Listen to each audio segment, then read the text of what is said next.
Hi everybody, it's Kimberly Starfish Design Embroidery Group. Tonight we are going to be stitching out the newest bag in my collection. This one I'm calling Stripey for obvious reasons. Got little stripes. So there's 4 stripes on here. And this is the 7.9 by 7.9. It was a bear to turn, I'm not going to lie to you. I have the newest colors from the MyPunkBroidery Origami series there. The back is, I forgot what this is called, something squares. So pretty, it's like prismy, but it was very hard to turn. This is a fabric from Blended Threads. It's a custom fabric, and I have put both SF101 and Decoville on it, Decoville Light, and it made it very hard to turn. Zipper from Wizardy Stitchery on both this. These are the number 3 rainbow with the number 3 poles. And let's see what else. So you have your main pocket. It goes all the way in here. My signature tulip pink lining. And then you have the smaller pocket, which let me tell you, it's small. But people want this 8x8, so it's, I don't know, you can fit some stuff in there. So again, I chose not to top stitch because this is very thick and getting through all the layers. I think I need to make one more tiny little adjustment. The pink, by the time the seam allowance is taken up, is not as thick, so I'll probably squish this a little bit more. But anyway, here we go. This is Stripey. Today is Tuesday, September 15th, 2020, and we hope to have this released Friday. Stripey, Stripey. Love it. Bye, guys. Oh, wait, stay around and watch the video. Hi, everybody. This is Kimberly from Starfish Design Embroidery Group. Today, we are working on the Stripey clutch. It's a new clutch. Today is September 15th, 2020. This one is a cutie pie, I think. It started out with, it's like, my brain is so full of ADD. First of all, I had an idea for a bag with stripes in the middle and then some wings on either side. And then I was like, oh, you know what, it needs a zipper in it. So I embedded a zipper into it. And just that's how my brain works. So let's get at it. So this is 2 hoopings. I've been working on percolating over this style with the wings for a while now, and every which way I go about it, trying to do it in one hooping was not going to give the look I wanted. So I do apologize. It is 2 hoopings, but if it makes you feel better, the second hooping is really short. It's only, I think, 8 steps, because it's basically just a simple bag construction at that point. Most of the work is in the first hooping. So let me move this stuff out of the way. And I'm going to try as hard as I can to follow the steps with you. I know I'm really bad about calling out the steps. Numbers, and sometimes people really like that, especially new people or new embroiders in the hoop bag. So I'm going to try really hard to do that. The reason I'm so bad at it is because it's all in my head and I know from step to step what it is. So I have not printed out. Normally I already have the zipper placement for you guys, and I haven't done that yet. So let me get my thread. I'm going to use this blue thread. I am going to avoid, I'm not doing top stitching in mine because I'm using this origami vinyl from MyPunkBroidery, and I don't want to have to, I'm using 4 different colors, and I don't want to have to keep switching my thread colors in order to get it stitched out.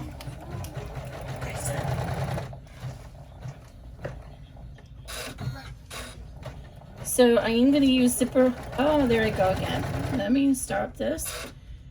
Of course, some reason when it's just stabilizer, my machine does not like to. Hi guys. Hey, there's Grayson saying hi. My machine just does not like to pick up that zipper stitch. So let me redo my bobbin thread, reseat that, and then pull it up to the top. See if that'll work. And start this again. The first hooping is 21 steps. And a lot of that is just the back and forth, and we're not going to run 24 steps because, as I mentioned, I'm not going to top stitch my stripes, so that's going to save us some steps. Oh, let me get this positioned and pull it up again. For some reason this is going to the center to start. I'm not really sure why it's doing that. I don't remember it always doing that, so I need to like look at the manual and see if I somehow enabled some setting I didn't mean to enable. Okay, so now when I hold both of these up, this is the same thing you want to do when you're finishing a snap tab and you're doing the back. You pull the bottom thread up. This, once I hold this up, usually it will take hold. So again, this is just a quirk from the Janome. This doesn't anything to do with my design. I have not prepared my zippers yet. I might end up changing this file. This is the 7.9 by 7.9, but you see how small that zipper is? I might take a liberty and move the zipper down to the next stripe because there's not much room for your hand to get in there. So we'll see. I might take the liberty. So by the time you guys buy the files and the 7.9 one, the zipper might be down to the second stripe, not the first stripe. So I'm going to go ahead and cut my zipper. So it's about, when you're using zipper by the yard, you don't have to have it a whole inch on the right hand side, but you do need that extra inch on the left hand side so that you make sure that, I lost my train of thought, getting old, so that you make sure you have enough room for the zipper pull to be out of the way until you are done with the whole bag. All right. Does this have coating on it? It does have coating on it, huh? I am using zipper pulls and zipper tape by Wizardy Stitchery Geeka Hardware. So this lesson is not about putting on a pole, but I've gotten pretty good. I can't do it in the air. Let me try it. One of the girls in the sewing group, she can do it just like this. I can't do it like that. I always have to put it down on the surface. But at least I can do it most of the time without a fork now. When I first started using this, I had to use a fork. But most of the time I can do it now without using a fork, and I just put it on here and hold the tape and then do it. But see, it's not even right there, and that's why I'm having trouble. So usually you want to start it on the coil that has the highest tooth, and then push it in there. And make sure the tape is even. Of course, you know when you're on live camera, it's not going to work for you. You might have to get the fork out. But yeah. It better work because I don't know where I put my fork. I haven't had to use it in so long. Come on. Get in there. I can feel it. There it goes. Okay. And if you want, you can go ahead and put a little piece of tape at the end so you don't accidentally pull it off. And always burn the raw edges so that you melt it. So it'll help the lighter, or the lighter. It'll help the zipper not fray. And I need another spool of tape. So I have poly mesh, no-show poly mesh. This is not fusible, it's just no-show poly mesh, pooped, and I will put links down below, my Amazon affiliate links. Don't mind all my dirty tape all over my machine. I need to clean it off. So what we do is we go ahead and we don't need to worry about trimming that. Now these are really hard to see, the teeth, the line behind it. These are really hard to see, so if I was doing this, I might like color in that with a chalk. But this actually is 1 inch, so I know if I just get it in between the lines, I'm okay. But I provide that little center line. So normally what you want to do, I can see it up close, but you probably can't. You want to line up the center, the line that's the opening behind your teeth, with the center zipper placement line. And then I always tape this side down first, and then I flip it around so I can, this is a short zipper, but when you have the longer zippers, this makes a much bigger difference. So then what I do is I just kind of walk the zipper, matching up that line with that line, and I walk it down the zipper placement line, and I make sure that I tape on the one side first, in this case on the bottom, and that's always going to be in regard to the actual finished bag. When you're looking at my patterns, if it says left, right, or top, bottom, it's in regard to the position in the finished bag. So if we were doing a vertical zipper, I'd be telling you on the right hand side or left hand side. Not in regard to your hoop, because I do not know how you have this positioned in your hoop. You might have to position this project in a different way based on your hoop attachment. All right, and I'm just going to put one piece on the top because it's a short zipper, and then I'm going to go ahead and tape this down so he doesn't move around on us while we're stitching. So now we're ready to run stitch 2, which is just our tack down, and the whole purpose of this is just to tack the zipper to the stabilizer, and it helps so the zipper doesn't move around when you're adding the other pieces of the bag together. Now there's 4 stripes for this bag. If you are a experienced in the hoop sewist, you could actually, if you didn't want to do all the stripes, you could actually just do 1 stripe at the top and then calculate it, estimate for just doing 1 panel down here instead of having 4 stripes. Totally something you could do, and I may actually stage one to do that. If you do that, it will actually look similar to a sewing pattern called the Sunshine Wristlet. And it's kind of funny, that's been on my to-go list for ages. I had reached out to the designer of that bag and asked if I could do it in the hoop version, and she gave me permission, and she said she can't wait to see it. I never got around to it. So originally it had a wristlet strap built into it, and then she did a slightly larger version based on her customers' feedback. So this was by no means meant to look like that bag, but when I got it all done, I was like, hey, how did I do that? It just goes to show things are in your head and you don't realize it because you see stuff all the time. You can't turn your brain off from seeing things. All right, so moving on. So we have, I have all my pieces here. And so we have our A piece, which is our lining. So I have the pieces for my exterior and my, so this is all we need for our hoop 1. This, and this is for our hoop 2. So let's move that out of the way for right now. So we have our D-ring strap connectors are for hoop 2 as well. So we have 2 panels for our lining. And things are cut a little bit generous just because they have to be based on the way of the design of the bag. We have our wings, and then we have our vinyl. So, oh, I got something on this. I hope it's gonna get stitched up. So I'm doing my vinyl in this order from top to bottom, but we're actually gonna start with stripe 2. So be very mindful of that. So the instructions will say, so this is B1, B2, B3, B4.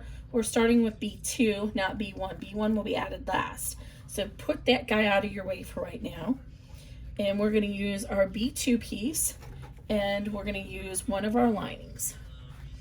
And put the other lining out of the way for right now. So on the back of the hoop, we're gonna flip this over. And we want our first lining to be, these linings are 7 by 7, so it doesn't matter which position you have it. I think I'm gonna do it this way. We just want to center it over this. If you need to get a ruler out and mark your center mark to help you, by all means do that. So we can get a ruler right here and base it off our bottom line, which is, what is it, about 4 inches.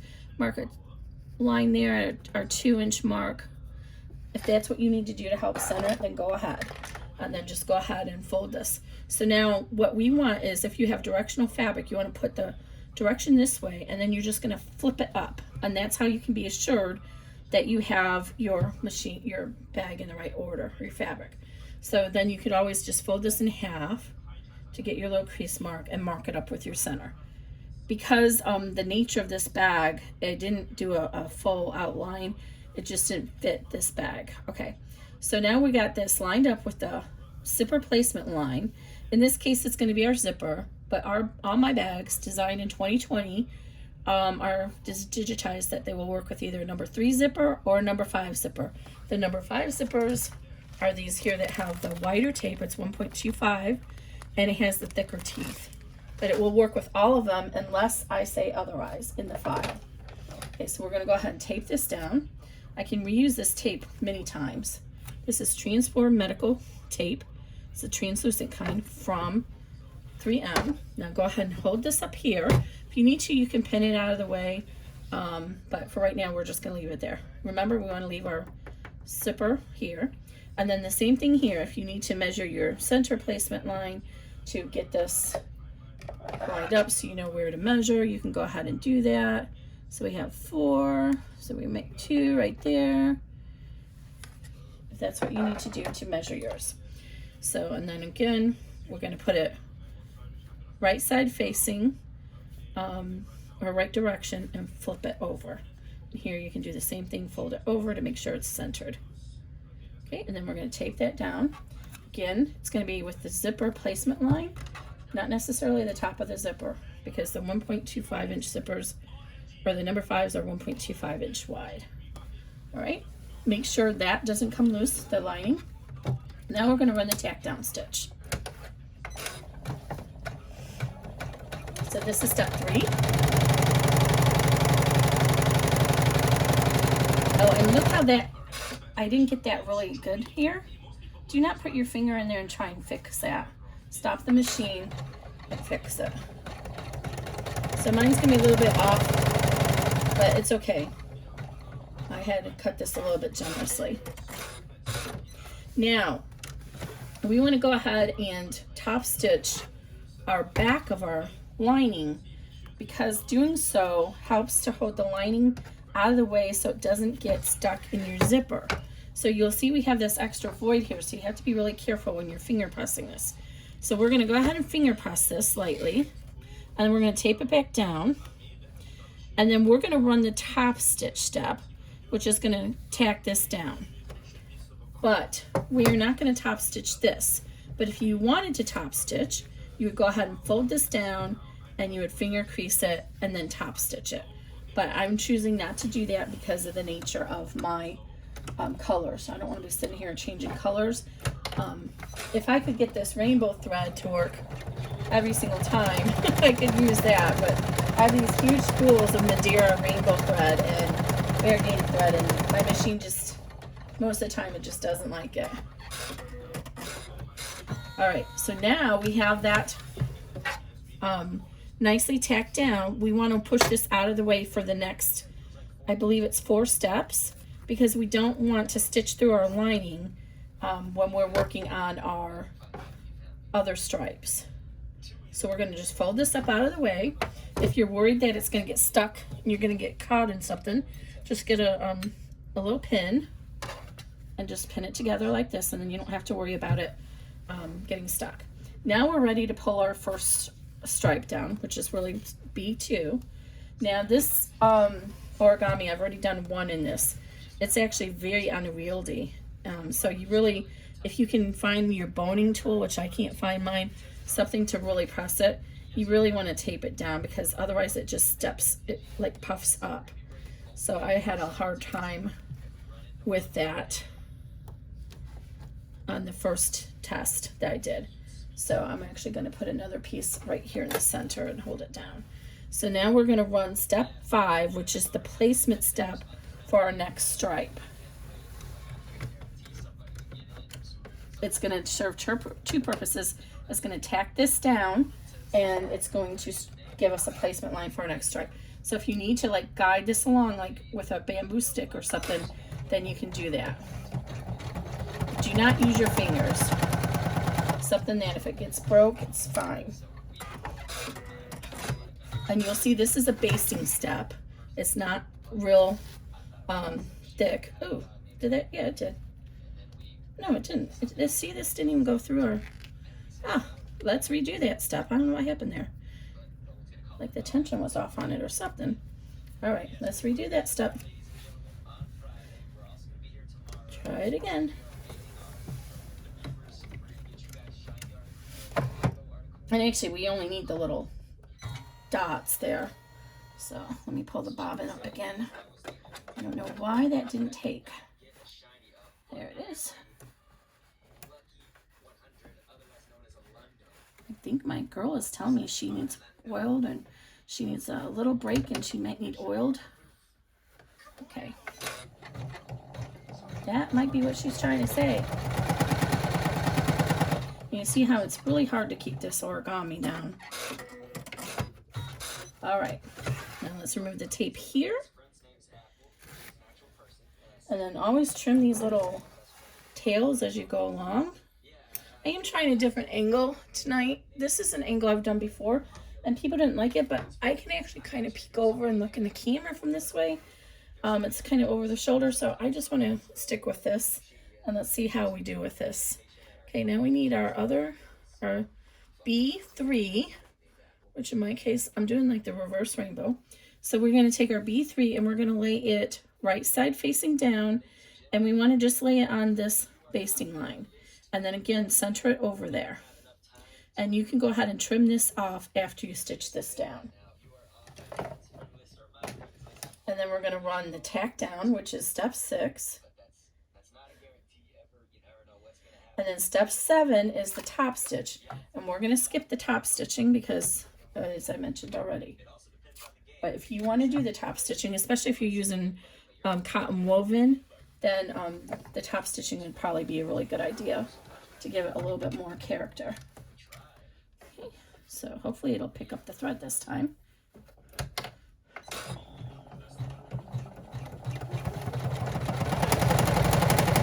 And then this is a construction stitch. You see it's a little smaller and a little bit thicker.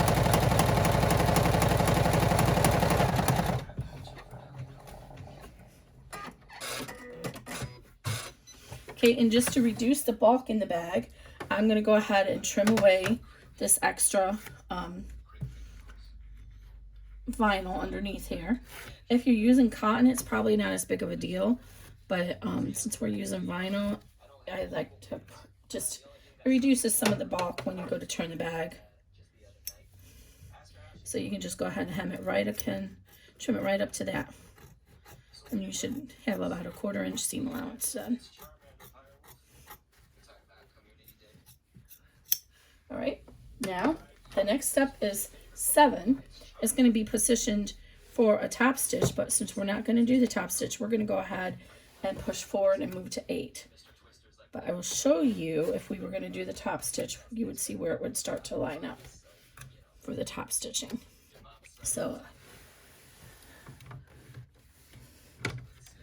you see that would be lined up to do the top stitching. So we're going to go forward to 8. And like we did before, we're going to do our tack down / placement line. And I think you guys can kind of see a little bit better how this is kind of wants to go up. So now we want our B4, which is our bottom panel. And the same thing, if it's directional, lay it this way and then flip it. Center it over here. And then we're going to run the tack down of this one. And then the last step on this one is actually going to tack it down all the way at the bottom, since we're going to skip the top stitch.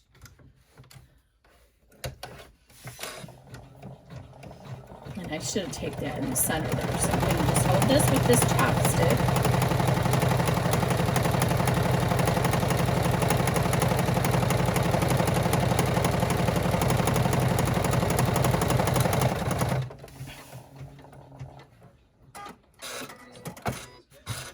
Okay, let's remove the tape. And then let's trim it.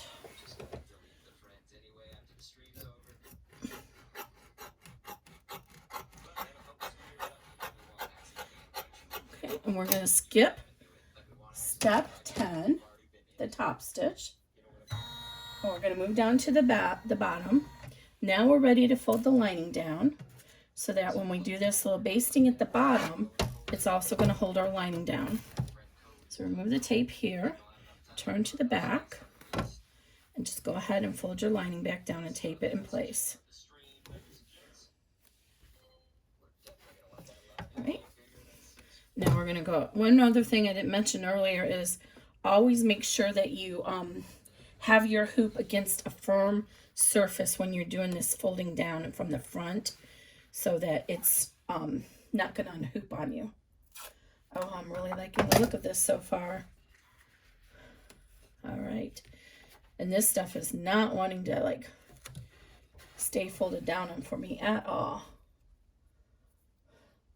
I did cut the pieces a little bit more generous probably than I needed to, but I wanted to make sure that you have enough.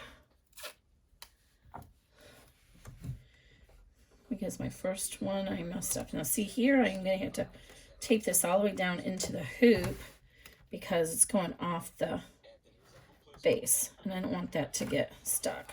So I'm going to use the, I always do that. I'm going to use the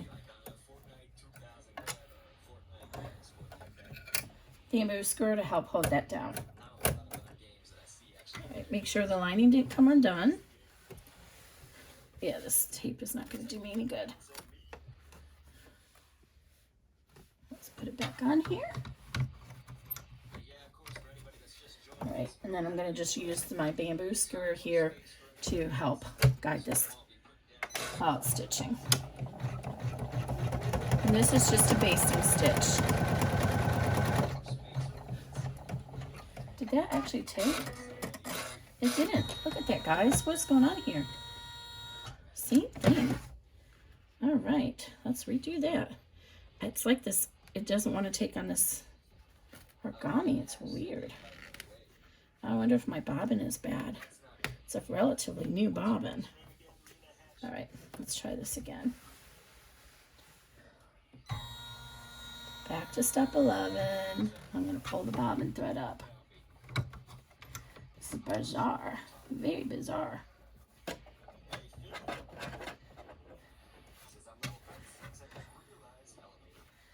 All right.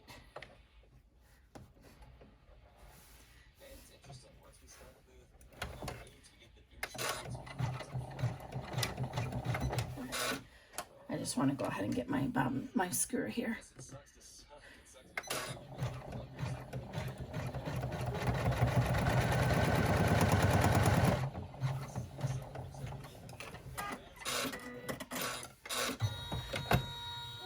Got puffy right there. Oh, so the wing's gonna cover that up. Right, I'm just gonna go with it. I think the wing is gonna cover it up. All right. So now we have our back is stitched down and held in place. Now we're ready to do our top RB1 panel on the top.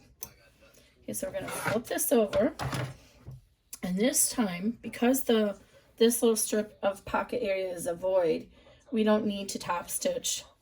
We don't need to do the flip on this part of the panel, the zipper panel. So we're going to go ahead and lay this second zipper panel right side facing down, so it's lined up with the top of the zipper placement line, or the top of the zipper if you're using a number 1 or a 1-inch zipper. All right, I'm going to tape this in place. I'm going to tape it down here at the bottom. No, I'm not going to tape. I think it should be fine because we'll have to open up our zipper here in a minute. Okay. So now, oh, wait. Now we need our A1. So we're going to do the same thing. We drew that little centering mark.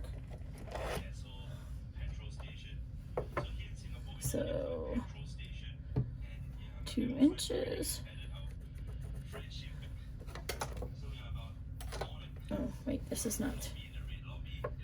not 4 inches. This was 1, 2, 3, 3.5. So we need to mark the center point at 1.75. You don't really need to do this. You can eyeball this, to be honest. But I'm just showing you in case you have OCD and you want to be able to center it. So again, if it's directional, you're going to put it in the direction. Now in this case, the direction is going to be up here. So if it's directional, you want to put it this way and then flip it down. Line that up, and there we go. So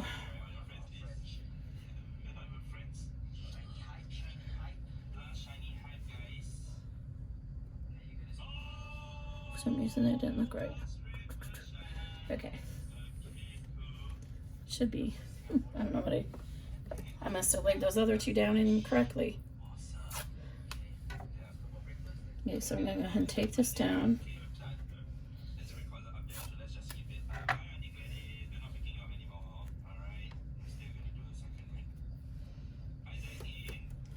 All right, and then we're going to go ahead and make sure our lining didn't come loose on the bottom.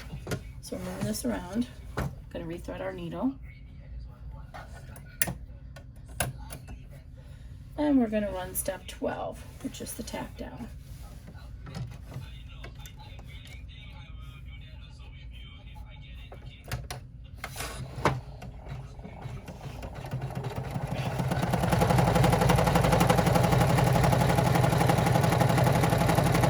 And then we're going to go ahead and run step 13, which is the top stitch. But we're going to, that's just our second level of protection here, since we're not top stitching. We still want to have that extra at the top just to give support to the lining.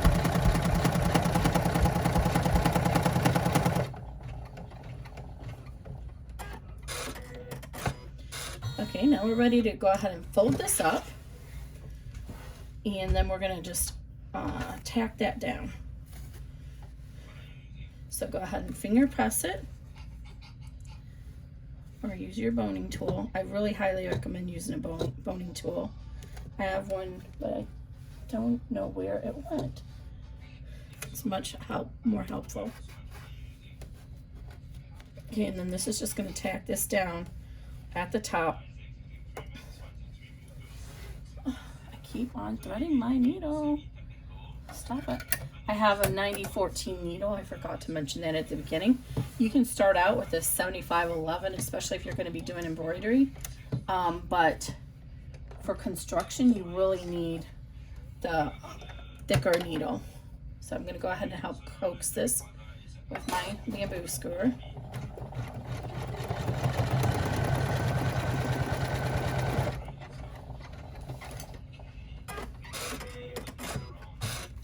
Okay. Good, that worked. So now, before we run the step for our wings, we need to go ahead and remove this stabilizer behind our zipper. And I like to use my seam ripper to do that. And what I do is I, first of all, I go ahead and finger press this. And I like to get it right underneath the poly mesh so I can see the blade. And then I just glide it along. And it works pretty well this way. I do it with the ball up. I find in this particular circumstance that it works better that way. But you might know this or not know this, because after 30 years, 40 years of sewing, I did not know that traditionally when you're using a seam ripper as a seam ripper, the ball is supposed to be down. And I was like, wow. I probably learned that 40 years ago, and well, I guess it hasn't been 40 years ago, but I probably learned that in home ec and just forgot. All right. So see, we don't have very much zipper. Yeah, that's right. We don't have a lot of room here to open that, so we'll see how that goes. And then go ahead and tape this down, and now this time I am going to put a piece of tape down here just to make sure it doesn't come loose, because it's gonna, sometimes it does. So now this part here, we're going to start our placement for our wing. But when the presser foot comes along like this, it could hit this and come up. So what I'm going to do is use a piece of scrap tearaway and just kind of float it on top of there, just to give me that hope that the stitch won't back into there. So we also need to go ahead and open up our zipper now. We don't want to close our, finish this off and have our zipper be stuck out there. So go ahead and move that over about midway. You can tape that in place so it doesn't move around on you. And then see, we're gonna be doing a line down this way, and we don't want that to get stuck. And in fact, I'm going to see where the seams end. This is where our line is going to be, where that stitching ends. I'm going to put a piece of tape right there, because sometimes if you don't, that will come apart when it's coming across there. And then I'm just going to put this little scrap of tearaway here just to make sure my presser foot doesn't get stuck on any of those wings, or I'm sorry, the pleats of the material. Okay, and this is just a basting stitch down to hold, give us to place our wing. Okay, so let's go ahead and remove this. And if you pull some of the stitching out, when you pull this out, it's perfectly fine, because like I said, the whole purpose of this is just a placement line for our wing. So if you lose the stitches, it's fine. This particular tearaway is a little bit stronger than I care for this purpose. And then pull that tape out.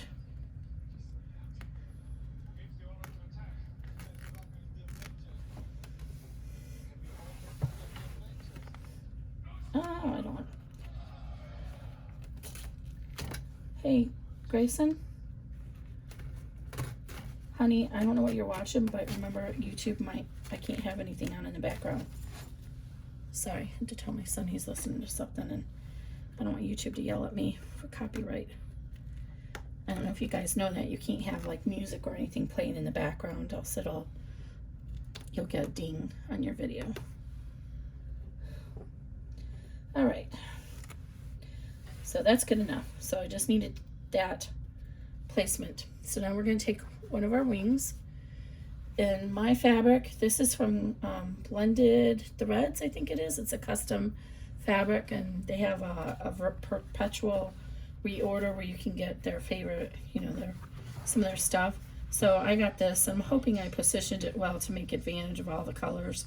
So I have it treated with Woven Fuse 2 on the whole fabric, and then I have Decoville Light on it. Normally I would not put Decoville Light in my seam, but because of how I'm doing this, I couldn't easily estimate, so I'm just going to go ahead and leave it in there. So you want the top corner to come approximately 1/4 inch above this line. In fact, I didn't mean to do that, but I actually did end up leaving that out, the stabilizer out of there. I'm sorry, interfacing. Then we're going to go ahead and tape this down. And there is a little bit of waste on this, but if you want to do the extra work and stitch out and figure out how to cut templates so you can just do the triangular shapes, I'll let you do that. Okay, so I'm going to go ahead and stitch this down, and then we're going to go ahead and trim away the extra piece of each of the stripes. Again, we want to reduce the bulk in our bag. And I am going to top stitch the wings. I just think it adds to the look of the bag. And you can see how thick this is already getting going through these pieces. I might have to switch up to my 100 needle.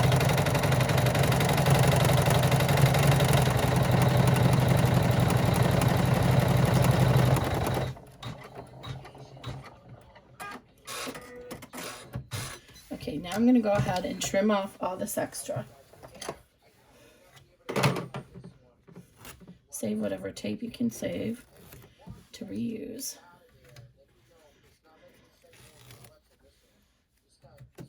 And just do a rough, like maybe 1/4 inch away from there, because you don't want to get too close and cut into your stitches or your stabilizer. But at the same time, we don't need all this bulk in here. And it's best to do it now before we do the top stitching. And again, you could skip the top stitching if you like. And some of these little pieces you might be able to reuse for something. And then I'm going to go ahead and come up here. And then I'm going to go ahead and trim out my zipper as well. Now this is going to get embedded in the bag, so I'm not too worried about burning that off, because there's not going to be any pressure on it like you would have in your regular external bag. So this is going to be a little bit hard to fold over since I have that Decoville on it. So I'm going to do the best I can. Fold it over, and then we're going to top stitch it. And I might be regretting this Decoville light, I'm going to say right now. Wow, it's very stiff. That might not have been a good idea. Okay, so I might have to kind of coax this from the side of the bag. but I needed it to be like the same weight as my vinyl. That was my thought. Because this would be really cool. Yeah, I think I'm going to have to move up to the 100 needle. I'm struggling on this, all these layers. But in the final bag, it won't have, since we're trimming all that out, it's only going to be going against the Decoville. Oh, and I have a carry stitch over here. Let me go ahead and let that stitch so you can see what I mean. This is just to help take us to the top.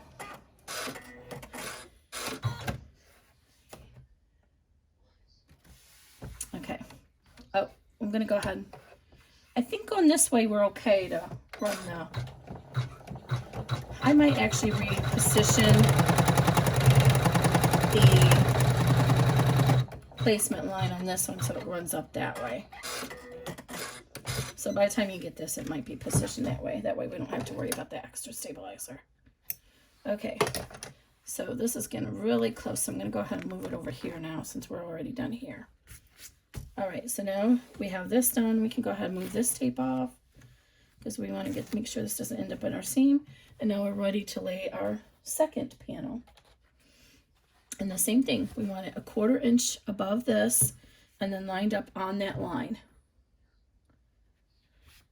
And then we're going to tape it in place. So do you see this? It's a 1/4 inch above this line here. Don't be precise, you can be a 1/2 inch. I cut the measured pretty generous, but it just needs to be above that line. You don't want it even with it. All right. I'm going to do the tack down, which, oh, I forgot to call out the step number. Sorry about that. We're up to step 19. And this is like, I don't have it over there enough. Okay.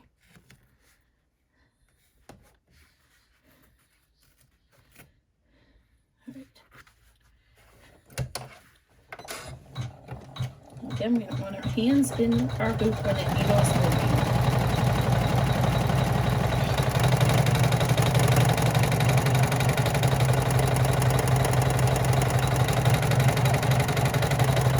Yeah, I do not recommend doing Decoville light like I did.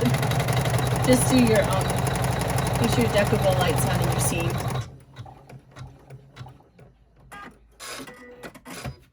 All right, now we're gonna go ahead and trim just like we did before, and we're gonna trim these extra pieces off.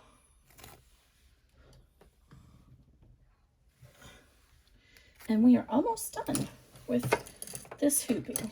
We have top stitching, and if you don't want top stitching, then you can go ahead and skip the next step and then move on to step 21, which is going to give us a basting line at the top, which is the primary purpose of that is nothing functional on this hooping.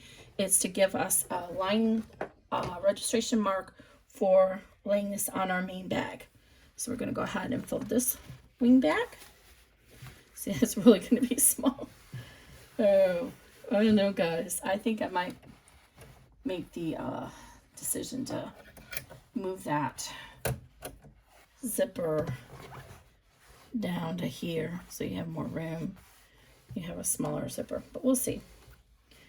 I don't think many people are going to do this size bag, but a few people, this is the largest hoop they have is the 8x8.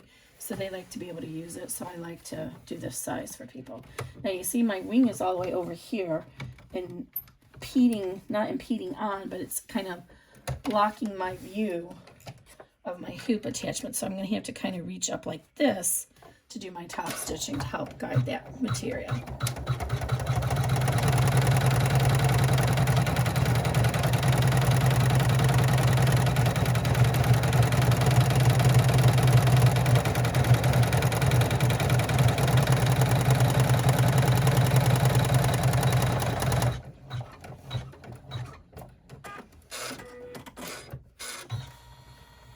And you'll see that it tightened up my bean stitch because it's so thick. Had I switched over to that 100 needle, then that wouldn't have happened. But that's what happened, is it tightened up my bean stitch. Okay, now we're going to go ahead and run the registration mark. I'm just going to leave, I think I'm going to switch over to a different color of thread because I'll be able to see it up close to me, but you guys will not be able to see it very well when I go to do the positioning on the other bag, on the second hooping. So I'm going to put the silver in so it stands out more.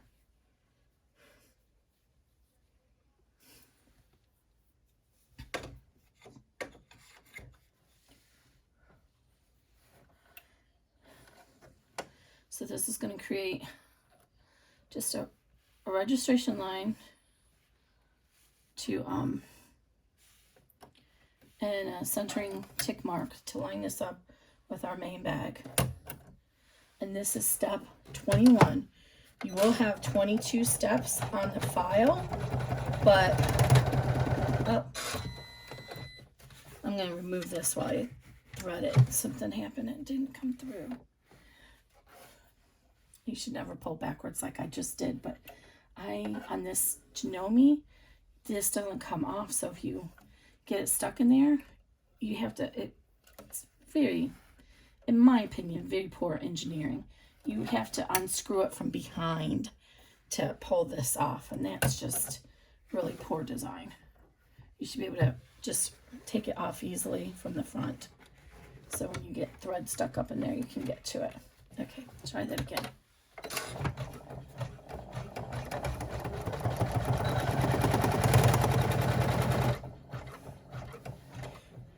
It looks like it didn't start at the very beginning. I'm going to go ahead and redo that step altogether.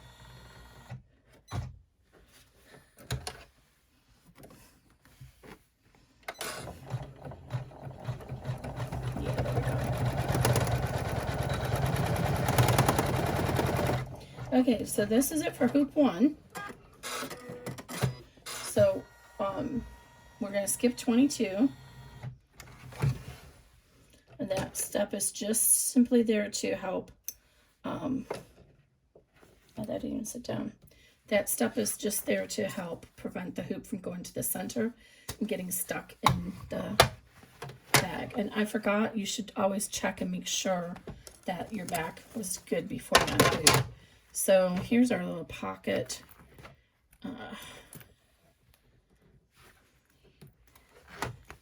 Yes. I mean, you can get your hand in there.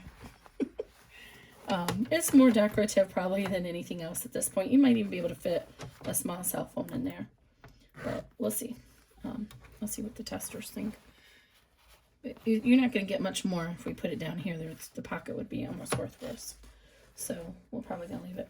Now, at this point, you can go ahead and remove the extra stabilizer and then the lining behind the wings. But do not remove... trim down any of the rest of the bag because you won't know where to trim it for the final bag. But you can go ahead and remove the extra stabilizer out because we don't want any of this bulk in our second hooping. So go ahead and remove that out.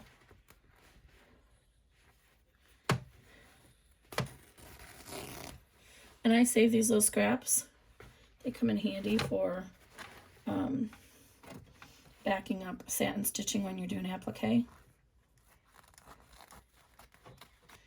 This is, again, the cutaway, so you can't use this for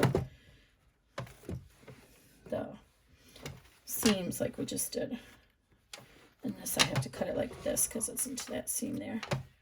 Oh, see, this thread didn't even stick. Didn't even catch the stabilizer. That's okay, we can still see it though. It'll be fine to help hoop it. All right.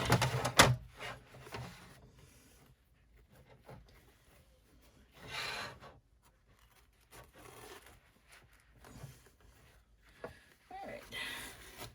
And then you can go ahead and trim down this part of your wing. We don't need this extra lining. And again, we want to reduce as much bulk as we can because you're going to have to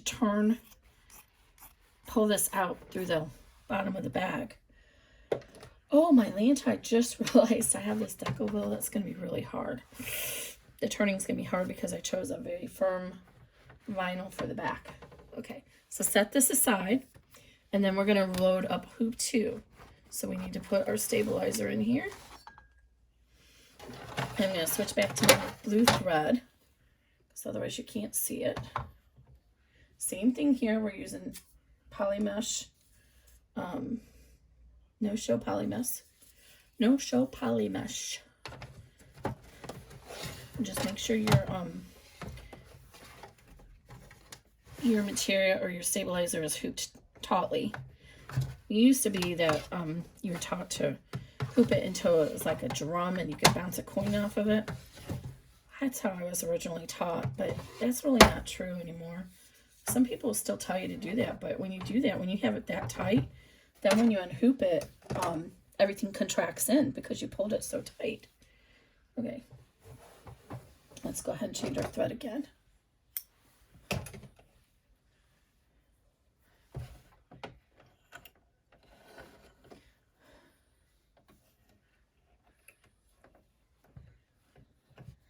So, all right, and then we need to load our hoop 2 file.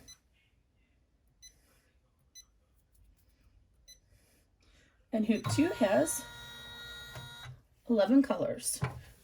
Technically 10 because the last one is the stop. All right, so we're going to run our placement for our zipper. We're almost there, guys.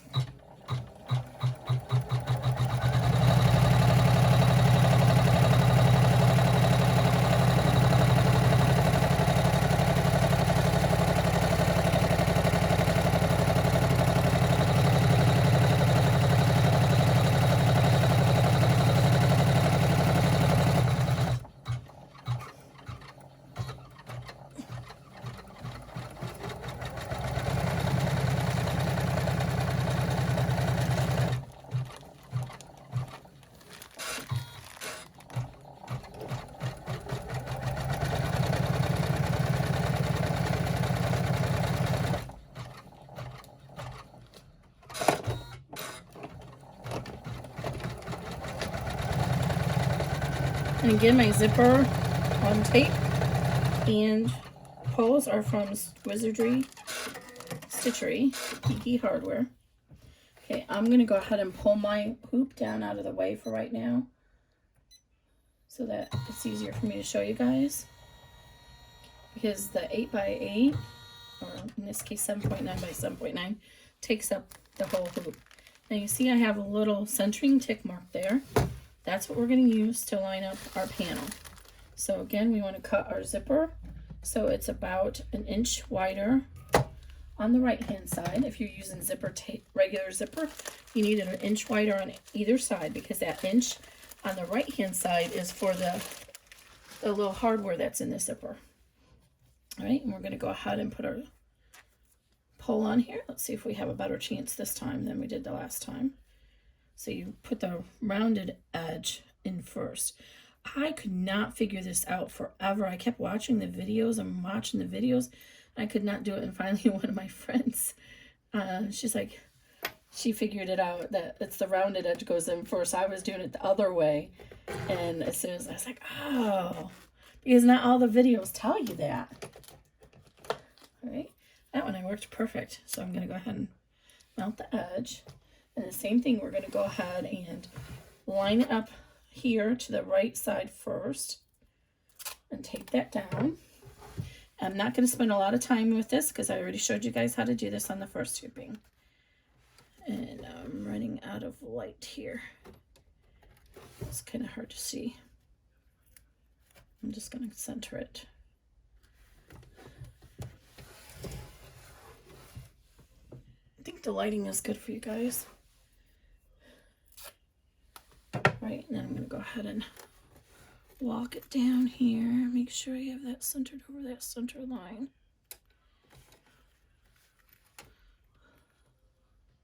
I try to get the tape just on the very, like 1/16 of the bottom of the zipper so it doesn't stitch through it. But if it does stitch through it, it's okay. This tape doesn't get too sticky on the needle, but it will gum up after time, over time. So if it gets gummy and I still have time on the needle, like I just put this needle in before we started, so I have plenty of time on this needle still to keep using it. If that happens, I just get some rubbing alcohol and I rub it up and down the needle, and that will get rid of the adhesive off of it.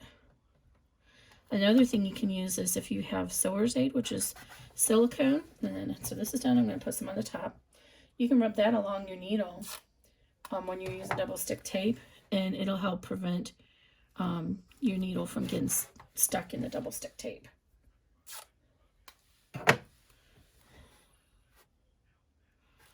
All right, now we're going to run our tack down.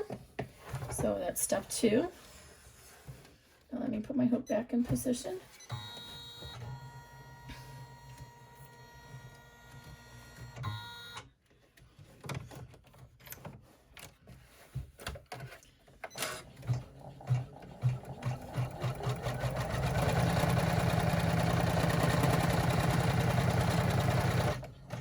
Oh, I forgot to tape down the needle pull.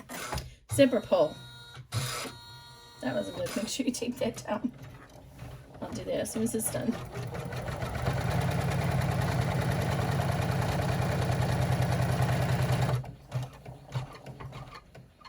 And I'm a little worried if I got that centered very well, because the top tack down is very close to the top there. Oh, looks okay from the back. I will look at that file. I don't like it to be quite that close, because if you're using a 7/8 inch wide zipper, it might not catch it.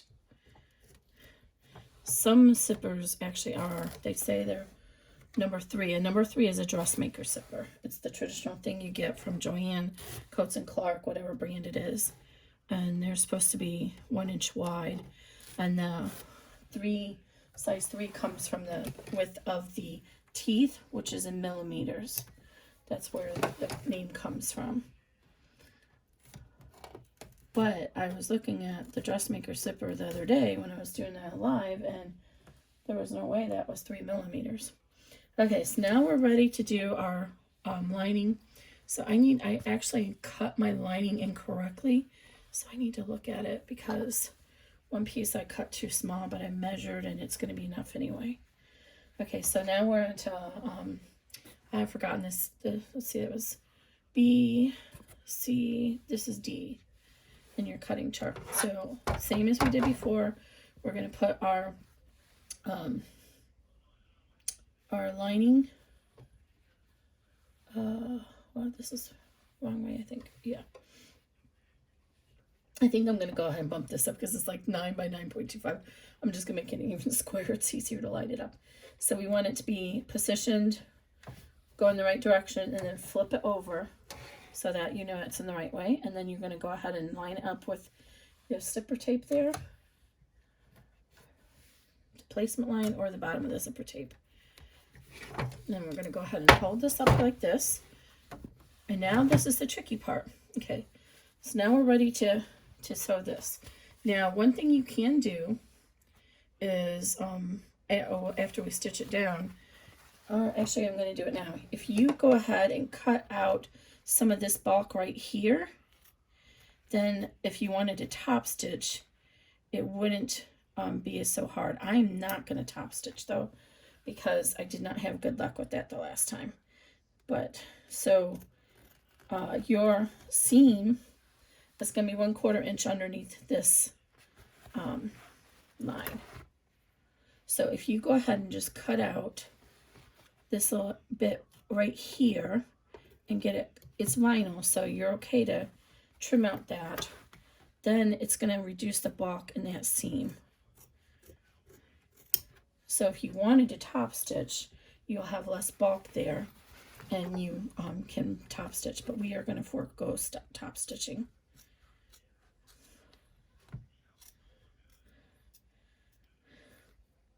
And I can actually get all the way out here, curve it out, because the tack down didn't do it there. So I just trimmed out that little notch there. So now I just reduced the bulk of this greatly. Okay, so now what we want to do is, here's our registration mark. This mark is going to go right across the bottom of the zipper. It's going to line right up with that zipper. This tick mark here is going to line up with this tick mark. So I go ahead and line up the tick mark first and get a couple pieces of tape ready.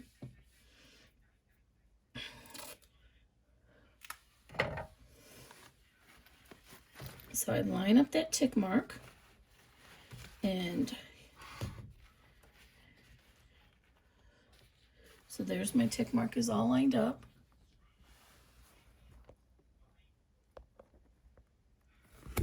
You see that? Okay.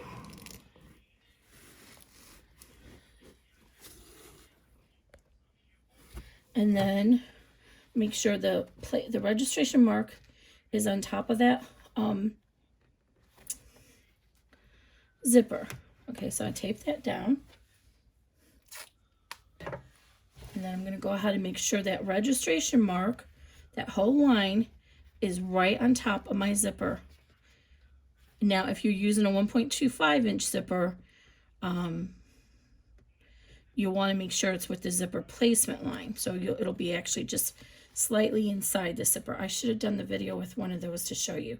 So you just want to be just a hair inside. So if this was a 1.25 inch zipper, you would make your registration line be about right where that tack down actually is. Okay, tape that down. Make sure this didn't come loose. Okay. And then the same thing over here. Even though it came out of the bobbin, I still have the stitching there, so I can still line that up right there. And in fact, if you don't get it, if you just line, even if you're using a 1.25 inch zipper and you line it up, it's only going to be an 1/8 of an inch difference. It should be fine. So you don't need to worry about making sure that's perfect. Okay, so now I have that lined up exactly how I want it. I'm going to put a couple more pieces of tape because I do not want this to come loose while it's stitching. And then we're going to go ahead and make sure that our lining on the bottom is still not moved out of the way as well. And we can kind of see underneath. Okay, so now we're going to go ahead and run our tack down. And you see how that just moved when I did that. So make sure that it's in the right position. It's because it hit this berm here. Right, and this is another place where you might need to put that tearaway because it might hit this and you don't want that to happen. So I'm going to go ahead and put a piece of tearaway there so it does not hit that seam. And again, we can use our little bamboo skewer to help hold it in place.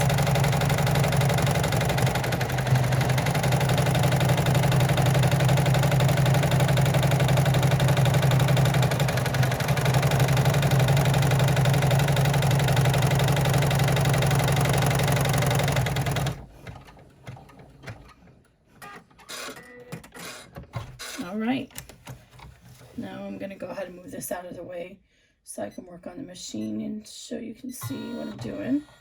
Okay, I'm going to go ahead and pull away the tearaway carefully. I'm not too concerned if it's stuck in the seam on this one, but that was a bean stitch, so it should come apart pretty easily.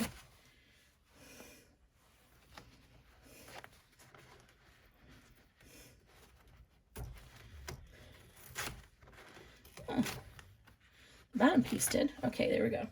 So now on the back of the hoop, we want to go ahead and fold this down because we want to top stitch again. We want to top stitch the back because that helps keep our lining from getting impeding on where our zipper pull is going to be. So go ahead and tape that down.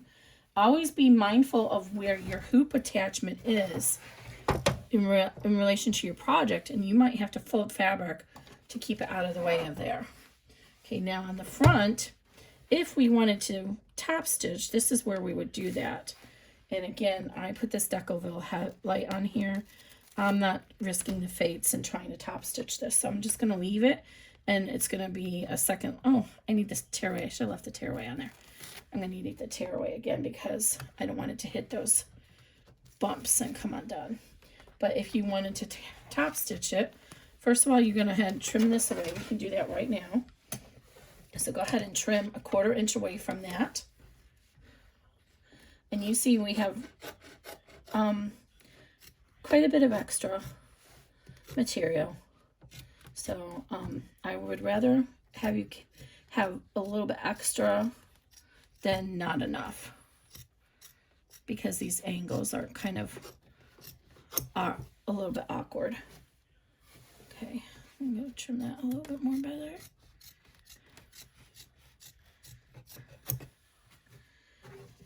All right. And then what you would do is you would go ahead and fold this down, and then you would top stitch through this. But this is so bulky, there's no way I'm going to be able to top stitch through this. So in fact, it's going to be a little bit hard for me to even, I should not put that deco fill on it. It's going to be hard to hold it in place while I do the rest of the stitching. But that's okay. So it'll look like that. So, but for right now, we're going to go ahead and let it run so that the lining gets tacked down. Make sure it didn't come loose. And we're going to go ahead and just let it run the extra tack down on the front. So if you use all cloth and keep your deco fill out of the seam allowance, you can probably get away with doing the tack, the top stitching. Or if you want to switch over to 100 needle, which I don't want to.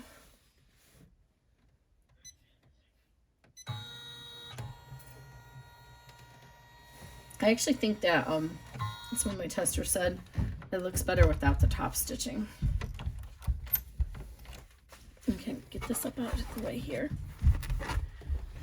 Okay, now it's in position. So I'm going to go ahead and put my tearaway under there again so it doesn't get stuck on any of those bumps. And we're almost done. This is step 4. There.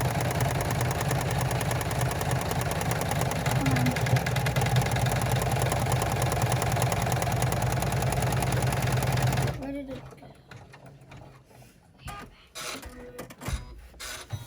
go? Okay, now we're going to leave our lining alone for now. Remove this extra tearaway. And then we're going to run our steps for our D-ring strap connector.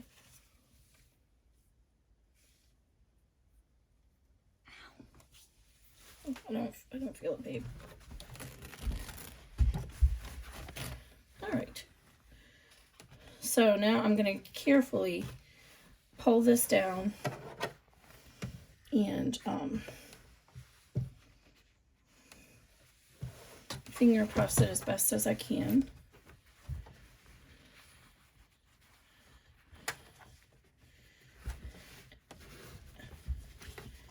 And see how thick this is right here? Even though I reduced that out of there. I wonder if we, oh, you know what? We could cut, I'm going to try that.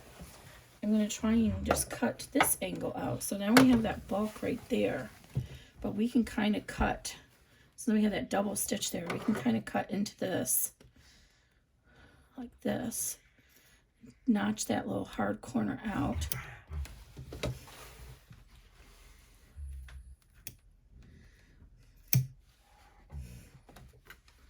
Same thing over here. I'm not getting into that bean stitch. I'm trying to avoid that bean stitch. That's where our seam allowance is. So I notched those little 2 notches out. Oh yeah, now that's much less thickness there. I'm still not going to top stitch it, but that to reduce the bulk there.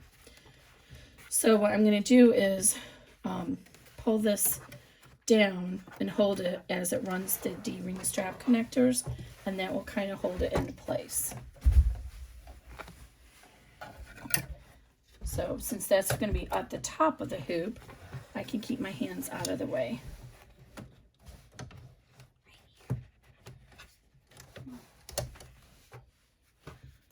I think that's folded down good, actually.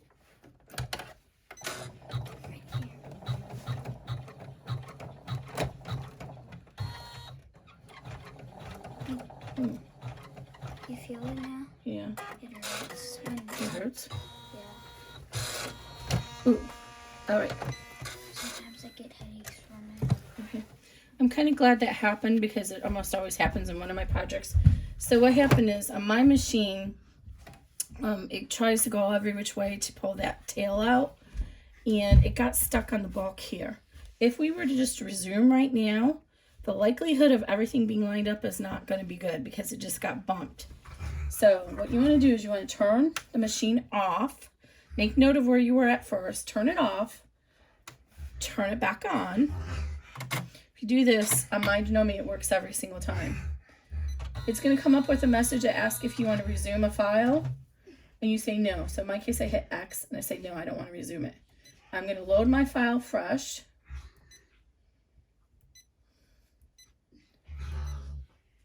All right, and now it's going to reposition and go back to where I was at.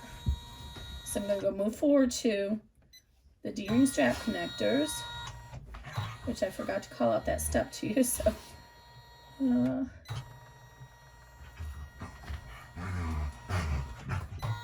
okay, so that's step 5. And I'm going to go ahead and move my stitch because it was on that second set, and then resume it. And now when you look, you should be back in position to where you're supposed to be.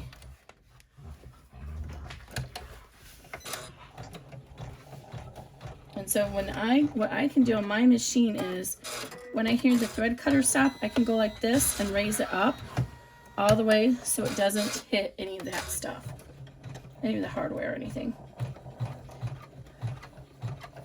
Normally I would skip it right now, but I'm going to go ahead and let it do this tack down just because it's tacking that down for me.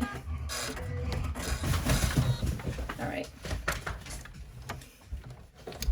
So now we have tacked our lining down, and we have 1, 2, 3, 4 placements for our doing. Dropped all these zippers. Okay, pick 'em up. All right, so now we need our straps. So what I have done is I've used my material. I did 1½ inches, folded each long edge into the center, and I put a 1/2 inch piece of Decoville light in the middle. On my machine, I cannot do the layers like I would on a sewing machine. I can't do that thickness of layers of 4-layer. Normally, when you're sewing this, you would do a 3-inch by 3-inch square, and you would fold it in half to the center and then fold it, so you would fold it again and have a 3/4 inch.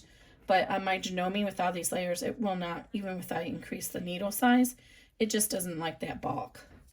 So I'm going to use the top zipper placements or D-ring placements. So I like to turn this around to look at me because it's kind of hard to see the stitches.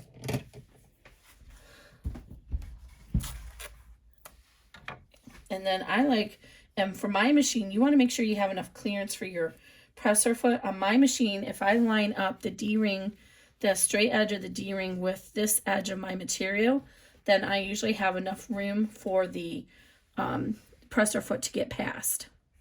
So, well, I really did. I should have changed the thread color. Oh, there it is. And I just dropped that here. Okay. And then I like to put the tape right over the stitch area path. All right, that went down in there somewhere.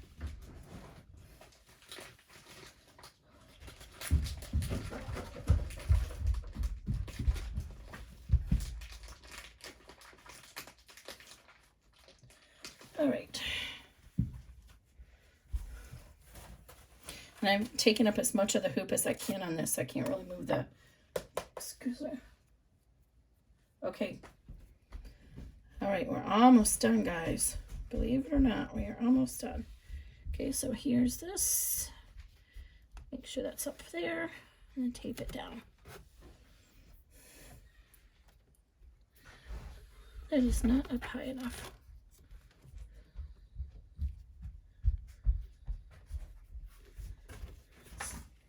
My son's over here giving me them time notice. It's 9:31. It says bedtime, almost my bedtime. I usually start winding down around 9:30. Try to be asleep by 11. Yeah, I'm sorry, bud. I think games are out tonight. Mom went too long on this. Took longer than I thought it would. I told you it was gonna take like 2 Oh, hours. he just wants to rematch me at Uno. He kicked my butt twice last night. Yeah. Okay, I'm gonna go ahead and move my needle forward because I don't need to do these stitches. And the same thing here. If I don't lift the fuss or put in the back, I might hit that D-ring. So as soon as I hear the thread cutter stop, I lift it up like that. See, it would have hit that D-ring. That would not have been good. And you could potentially break a needle.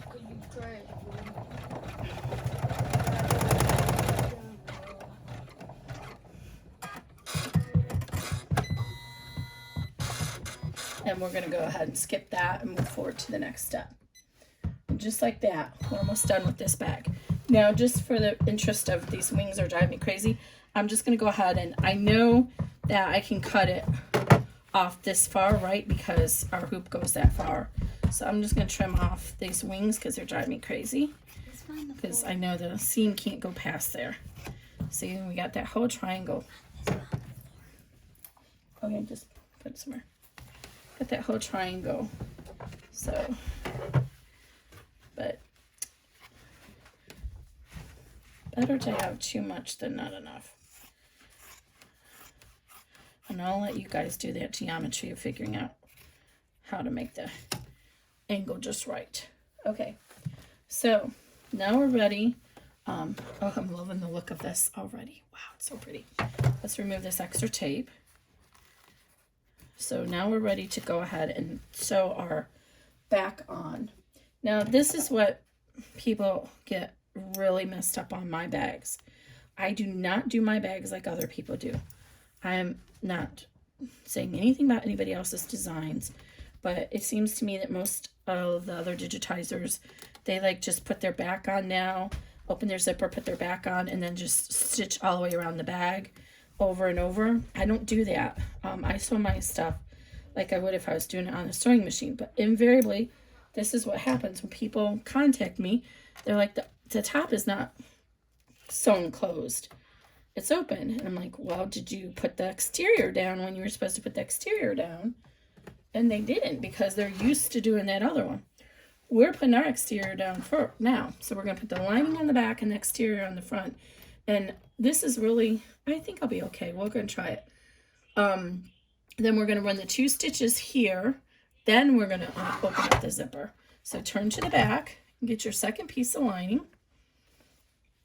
Are we doing okay on the battery? We are. And then go ahead and line this up. And just like we lined up with the bottom of our zipper placement line, we're going to line this up with the top. And then we're going to tape it down. There goes our dog. Oh, you guys, this is too funny. Ever since quarantine, which y'all, we've been quarantining for 6 months now. Well, we have been. I don't know about you guys, but we have been. We only go out when we have to, or just for exercise or whatever. But ever since quarantine, every time I go to the bathroom, my dog comes into the bathroom and sits. It's hysterical. We can't figure out why she's doing it. And then this I might regret this. This is actually very stiff. Okay. And then we're going to line this up with the top of our zipper. And I'm actually, because I've already done a bag with this before, I'm actually going to line mine up just slightly above the zipper because it's kind of slippery. And I want to make sure I get a good seam allowance there. And the last one I did, it kind of slipped a little bit, and so my seam allowance got really, really tight. So I just have it about 1/8 of an inch above the zipper placement, the zipper. All right. Now we're going to go ahead and run our tack down.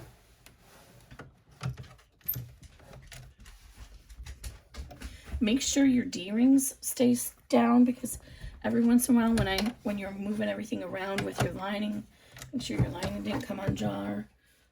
Sometimes those D-rings lift up on you and you don't know it, and you might hit one and break your needle. Every time you break a needle is an opportunity to damage your machine.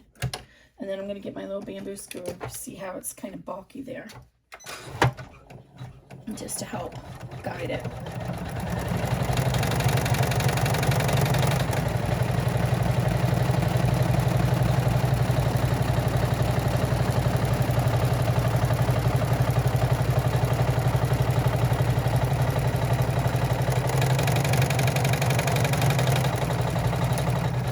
Lift up my presser foot here because I don't want it to hit there. Oh, that's really dusty up there.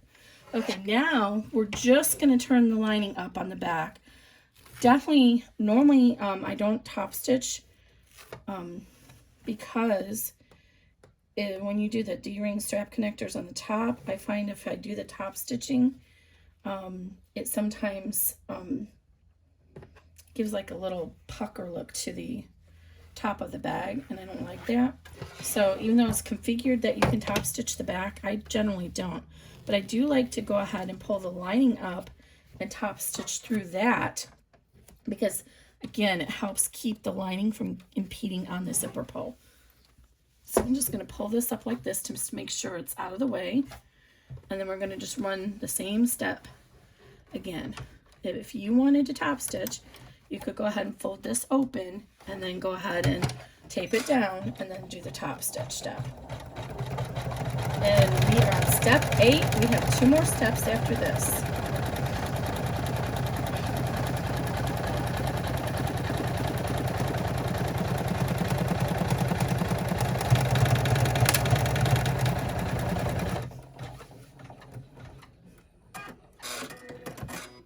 All right, now we're going to leave our lining as it is. Let's go ahead and remove the tape out of here now while we're at it. And then we're ready to open our zipper up. Once we open our zipper, we're going to run the exterior tack down. It's actually the exterior seam. And it's going to come from the top left, go down to the bottom, and then it's going to take a travel stitch, a basting stitch, so it'll come back up here so that it'll start at the top. So we want to go ahead and open our zipper, and I usually just pull this zipper pull over to the other D-ring strap connector. And we can go ahead and remove that tape right now. All right, and then tape this down if you can. It would be really nice. I'm not going to be able to tape it because it's too bulky, so I'm going to use my bamboo skewer, but if you're using cloth, go ahead and make sure you pin it or tape it or whatever. But since it's long enough, I can actually kind of keep it out of there. I don't think I need to change my needle because we're out of the bulky areas, so I think we're good. So we're going to go ahead and run the tack down the exterior seam.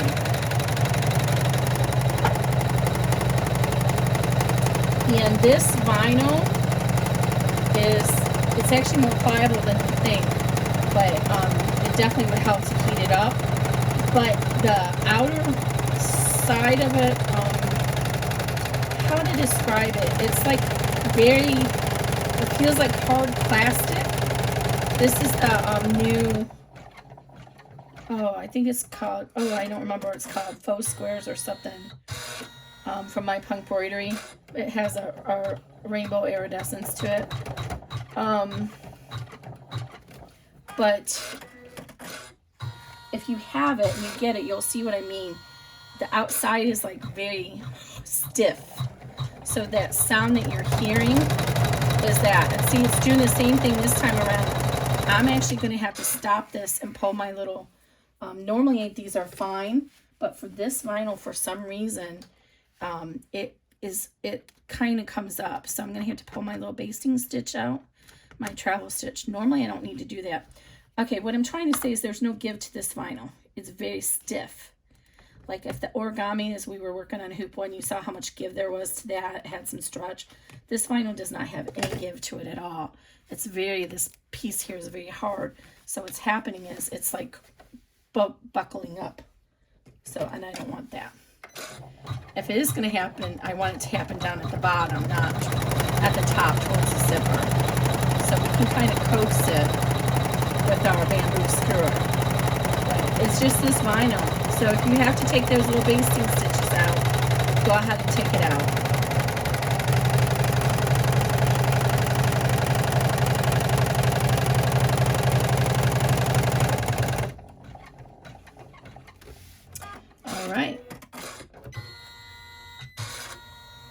oh, I have some traveling stitches to take it up to here too. I'm just going to go ahead and move forward to the next step. All right, so now what we want to do is, again, we want to remove this stabilizer behind our zipper. So get our seam ripper, and again, we're going to get our seam ripper so it's right underneath there, and you can actually see the blade. Since it's the poly mesh is a little bit translucent, you can see the blade. And then just cut across the front top. You do it while it's hooped. I learned this from Ricky Gardner from String Theory Fabric Group. Had never thought to do it myself. If you do it while it's hooped, you have the tautness of the hooping to help hold the stabilizer, and it makes it much easier. Oh, that was the first time that didn't go all the way through. That's weird. And then on this side, when I get to this side, I have to kind of hold the stabilizer to give that tautness.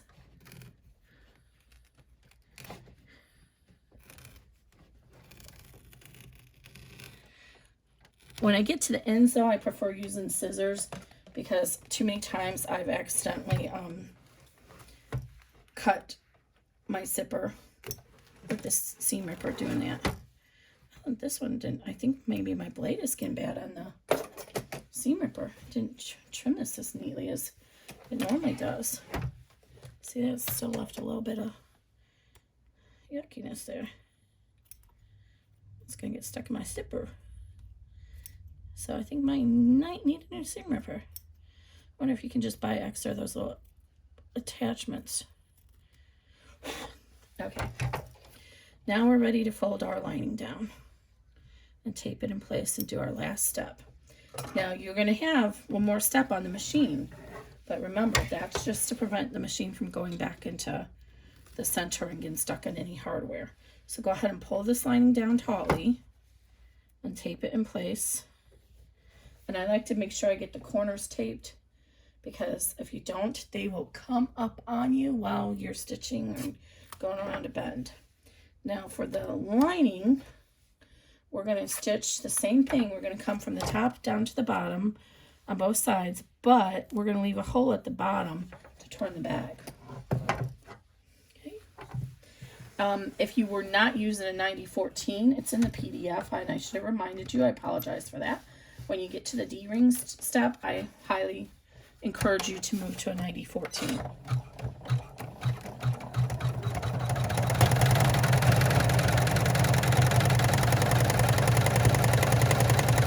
I made this step just slightly outside the last one. It's a little sewing trick that you do with vinyl, and it'll help take the stress out of the seam, and so you don't see the threads as much.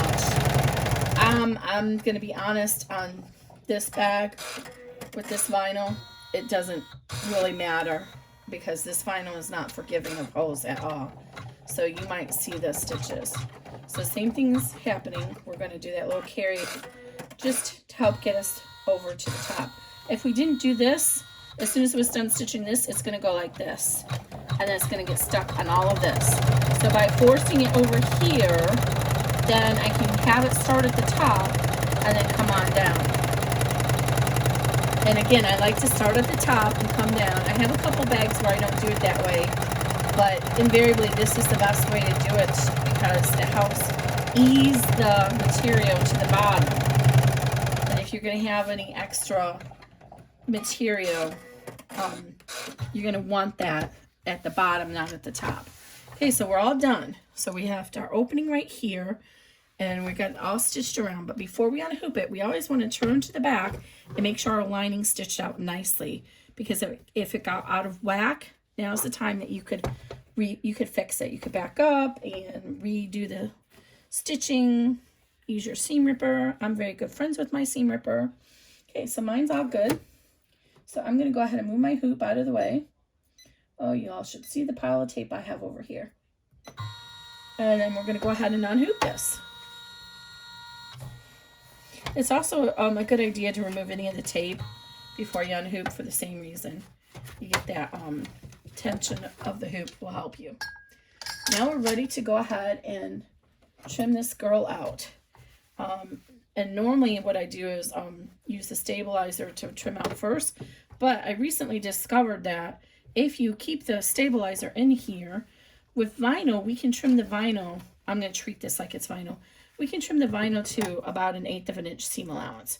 But cloth, cotton woven, we don't really want to trim that to 1/8 because it doesn't give us any stress relief. If you trim it to 1/8, then it's going to be very likely that you might tear through the bag.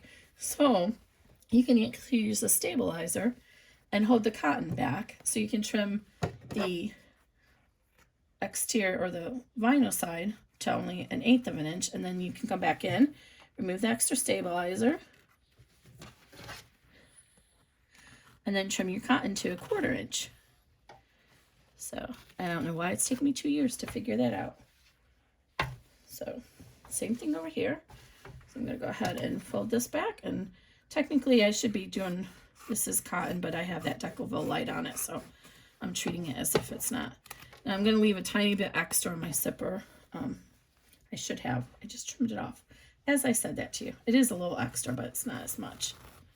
I generally try to leave at least an extra 1/2 inch on my zipper. And then down here, I'm going to go ahead and do the same thing and trim this down to 1/4 inch, 1/8 of an inch. And now we have a lot of bulk down here because remember we have our pocket, our other pocket from hoop 1. Now for the opening, I like to do this little notch. This is an old sewing trick, and it just gives you a little bit more to hold on to when you go to turn the bag, close the turning hole. All right, so go ahead and trim this to 1/4 inch. And it doesn't have to be perfect.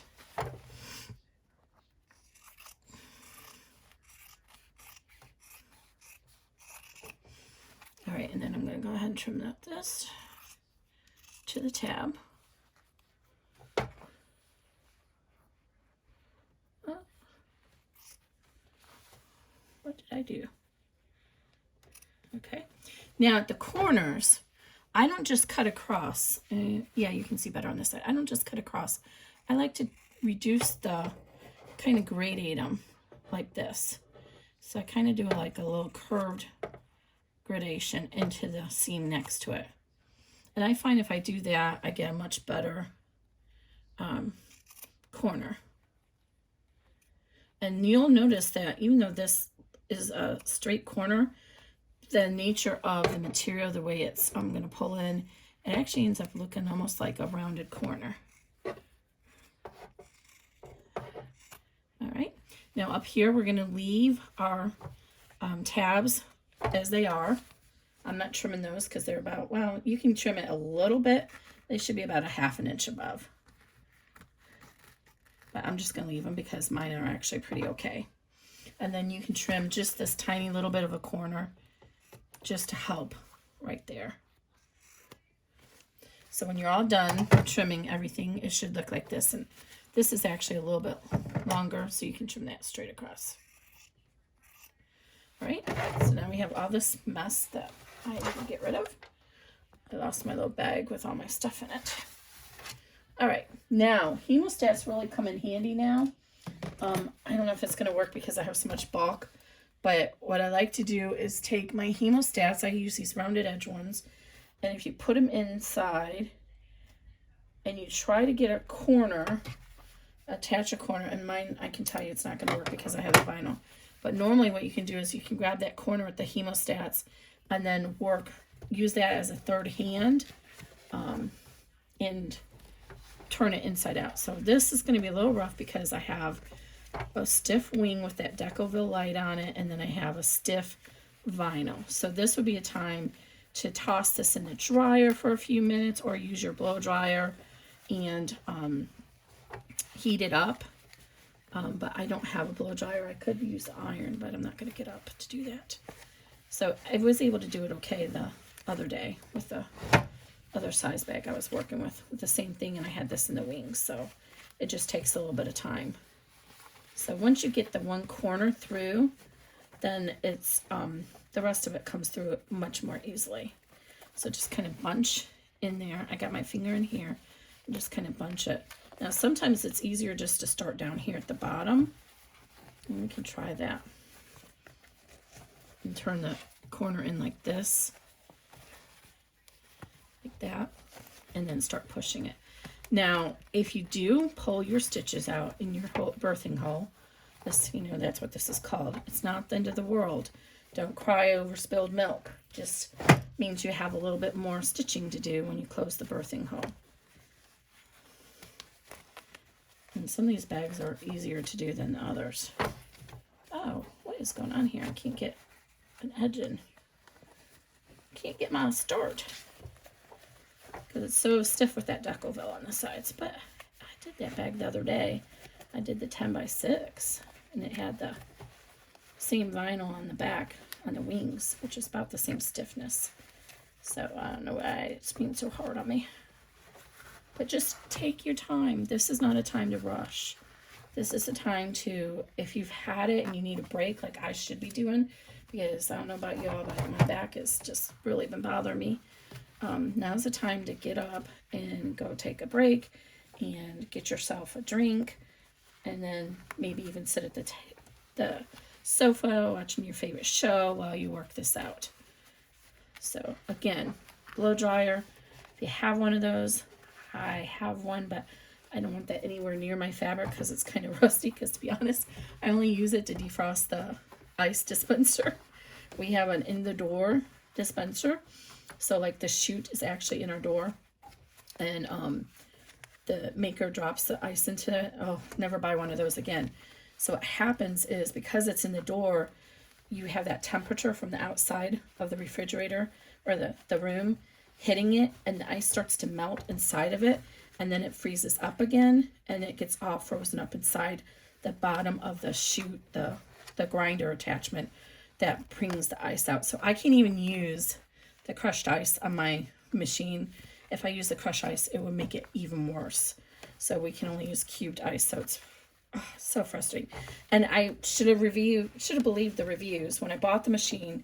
The refrigerator, people were complaining about that, but I was like, oh, that's reviews from 2 years ago. They probably have fixed that by now. They haven't. So again, it's not the dispenser in the refrigerator door that's the problem. It's the actual agitator. The grinder is in the door, and that's the problem. So I won't buy one like that again. I'll make sure that the grinder is on the inside of the freezer. All right, I'll get there eventually. You guys get to jibber jabber with me. I'm really having a rough time here. So I have to use my blow dryer, and the whole to make it work better, it's helpful, and I'm overdue for doing it, is to dump out the ice every couple months and let it defrost that whole mechanism. But it gets frozen to the door, so I have to put a towel underneath the door and use the blow dryer to melt the ice that's stuck inside the hoop, the chute attachment and grinder that's preventing the actual dispensary from coming off the door. It's quite a chore. All right, I'm really not having good luck with this, y'all. I might have to like pause this video and go use the iron and heat this up. I'm just going to keep trying another minute, and if it doesn't start coming more out, I'm going to do that, because I know when I made the D-ring strap connectors the other day that it got really pliable when I put heat on that vinyl. My hands are getting sore from doing this. Oh. I may be going in and out of the camera. I'm sorry if I do, but this is actually really hard to do. Let me see if I can just turn you this way a little bit so you can see more of what I'm doing. If I can just get this corner out too. Let's see. If I work this into it, I think I'm going to end up tearing it, but maybe if I can get that corner pushed through. I think I might make this opening just a tad bigger too. That'll help a little. All right, I'm going to grab onto these hemostats I was talking about earlier and snatch it on here and help me out. because my hand's getting sore. And see, it's holding that. So while it's holding that, I can kind of pull on that, and then I can work this corner in. So the hemostats are really helpful, like having a third hand. Here comes my son. I'm almost done, Grayson. I'm having trouble turning it. No, I just came here to say it's 10. Oh, it is? Okay, can you do your nighttime chores, please?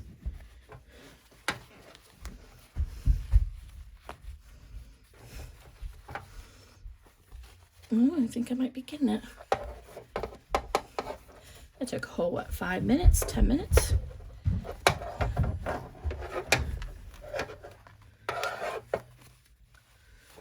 Oh, we still have to finish watching. We were watching Charlotte's Web the other night.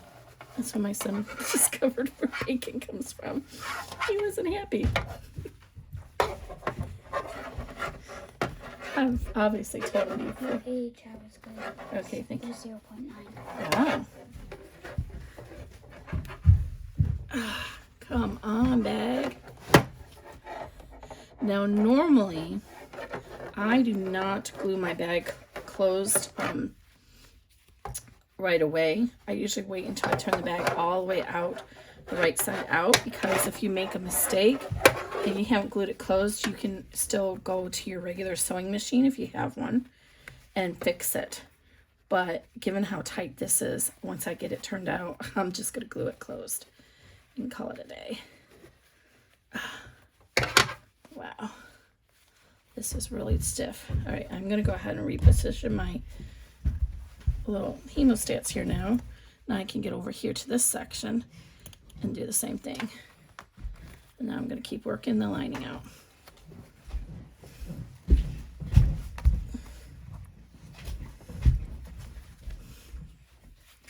Definitely get a whole blow dryer for this Spinel. It's very stiff. And remember, I have that Decoville in here, so that's what's making it even harder to do. So I have that Decoville light on the panels. I still haven't got that. I thought I got that little piece turned through, and I still don't.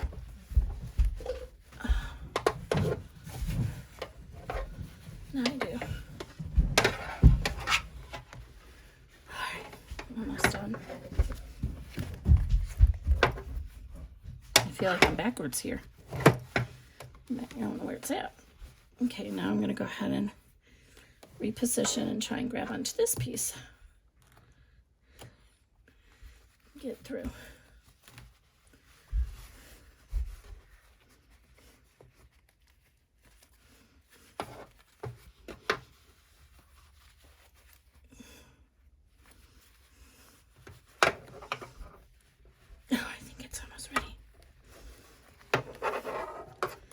I do not know why I had such an easier time the other night. I think the hole might have been a little bit bigger, but not much. But see, now you see it's coming, almost coming through now. So just work a little bit more and you'll get it through. I should have taken the time to try and get the corner, the top corner first, which is what I normally do. I was trying to be impatient and thought doing it this way might work better. No, did not.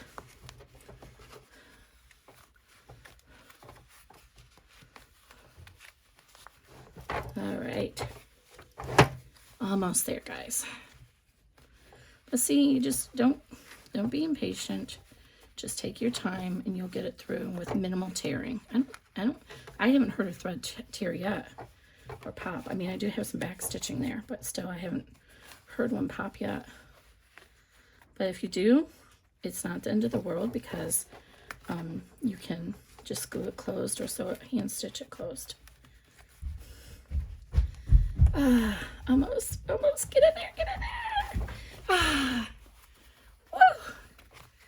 That was forever. Oh my Lanta. All right, then I like to push everything out when it's lining side out. I find that it's better to do it, and then when I turn it to the right side out, everything just kind of pushes out nicer then. So go ahead and take the time to do that now. Just push out these little corners and come on up here and pop this open. in the nature of I'm not going to be able to turn this right side out again, let's go ahead and glue this closed. So what I do is I use some Wonder Clips, and I use Fabri-Tac glue, and I just do a small section at a time.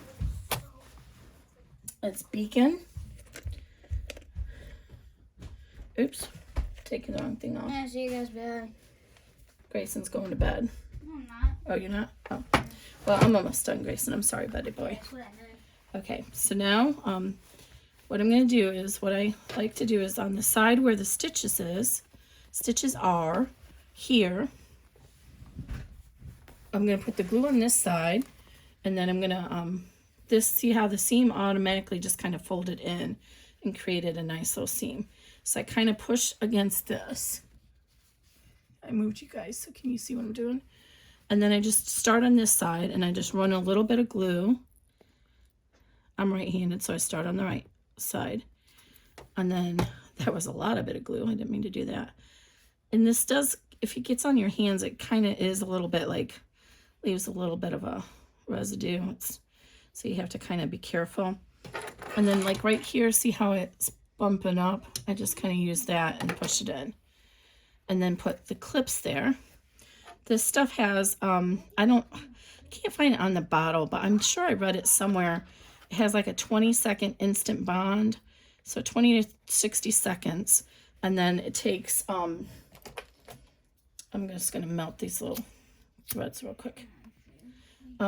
It takes about 24 hours cure for it to be permanent. So usually by the time I'm done with the end here, the beginning ones are ready. So usually, well, just a minute for it to get adhered and dry. Use the little Wonder Clips. Oh. It's really thick right here. So, and just let that sit for just a minute. Make sure you always put the lid back on this stuff, because I didn't realize someone was sitting on my table and the lid wasn't on it. It got knocked over and dripped over, and it damaged my table. And I'm heartbroken because I love this table. I've had this table for 16 years. I got it when I lived in Georgia. It's beautiful. Beautiful. It's almost all wood, but there's a little bit of veneer on it. It's way too big for just the two of us, but I just love it. So, all right. So while that's drying, we can go ahead and reach in here and open our zipper the rest of the way so that we can turn our bag to the right side. Hopefully the right side should be a lot easier. All right. But this is an awkward size or shape bag too. Okay, so see how that's already drying right there. It's already like slightly. It's still not cured. It's not fully dry, but it's enough that we can turn the bag to the right side now. See how quick that was. All right. So now let's see if we can turn this easier to the right side out now. And I'm afraid I'm probably got wrinkles in my Decoville because I didn't fully let it cure. You should let it cure for 30 minutes before you start working with it. At least 30 minutes, both the woven fuse and the Decoville. So I fuse it and let it cure before you start sewing it. Definitely use a blow dryer or something. This is, I wonder if it's the room is chillier or something, because the other day it was so much easier to do.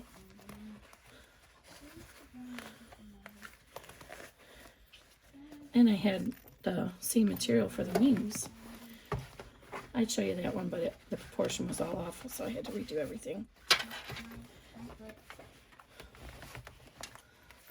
And I will put links to the supplies down below in the description. And by the way, if you like my videos, please go ahead and give me a thumbs up and subscribe. If you hit the little bell notification and turn notifications on, you'll get notified anytime that I have a new video or if I go live.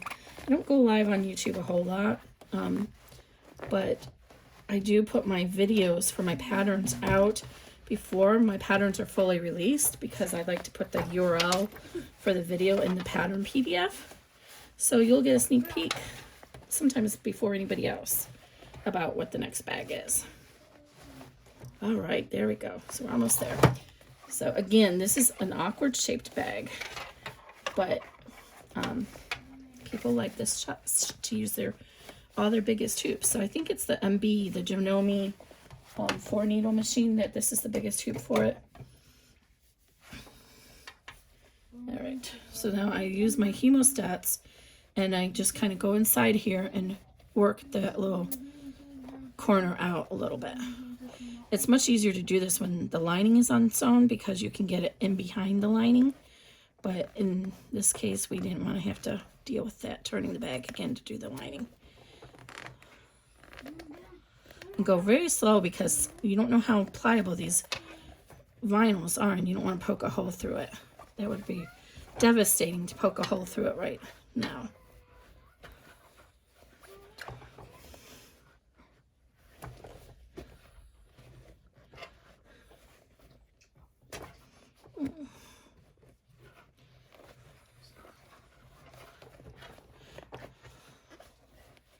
Where's that one at? I can't get the... I know that corner's not all the way out yet, but I'm like not finding where it's hung up at in there.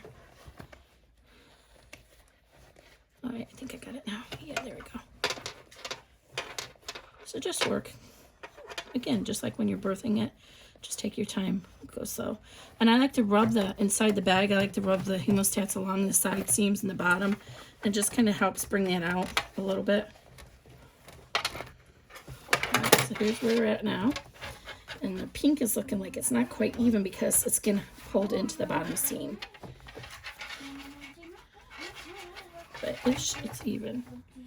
Oh, I might adjust that a little bit to compensate.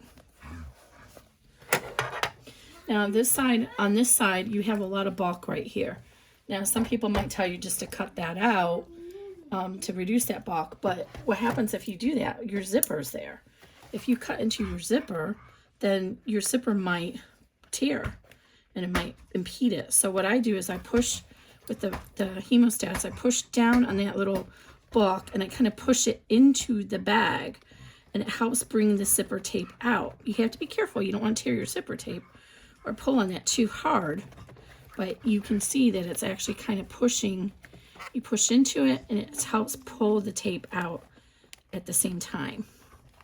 That is the one drawback to doing these hoop bags, is that sometimes you can't get the zipper pull completely over there. So on this side, what I like to do is put the hemostats in underneath that zipper pull. And here we can pull that out there. And put my thumb right here, and then I pop up the zipper. See, and it'll pop right out for you. And then just work it until it's out.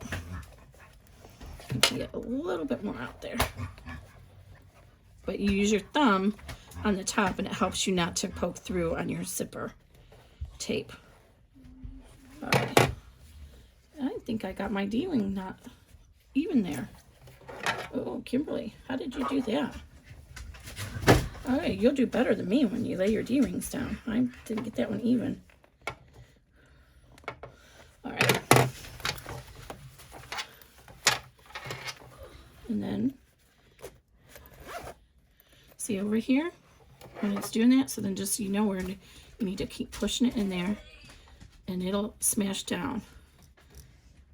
You just need to smash it and then work here. And after you work it a few times and keep doing it, it'll stay open. All right, let me take the film off these zipper pulls so you can see them much prettier than they are. Well, how do you get the film off of it? Wow, it's kind of hard to get it off.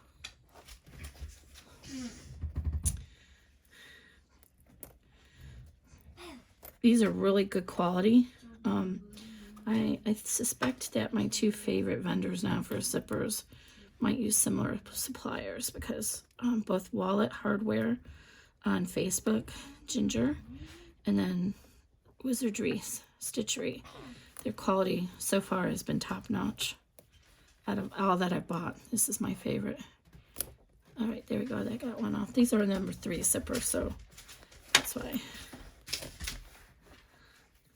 But putting the film on it helps it the poles not get scratched when you're working on the construction of the bag.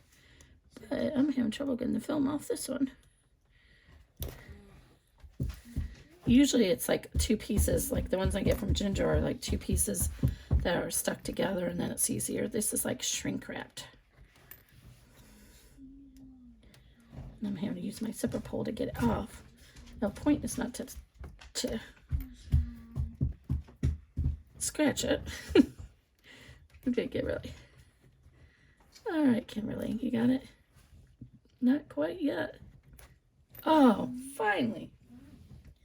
Okay, here we go, guys. Disregard my, I guess my earrings aren't that far off, but oh, it's so cute. Oh, I love it.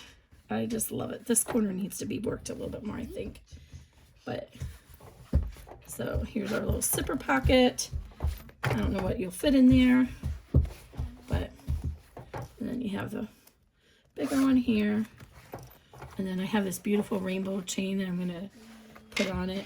It's so gorgeous. And then here's the back. Oh, so pretty. Oh, I love it. Just love it. All right, guys. I hope you liked it. Again, subscribe to the video channel if you like. And then look forward to this. Today is the 15th, so I hope to have it released Friday. Just got to get the files finished tested. Thanks, everybody. Good night.